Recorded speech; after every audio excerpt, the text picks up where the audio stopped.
You ask Tiger to solve. This deals with linear equations with one unknown. The final result is z equals 7. Let's solve it step by step. Group all z terms on the left side of the equation. Subtract z from both sides. Group like terms. Simplify the arithmetic. Group like terms. Simplify the arithmetic.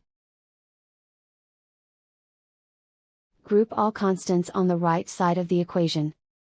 Add 18 to both sides. Simplify the arithmetic.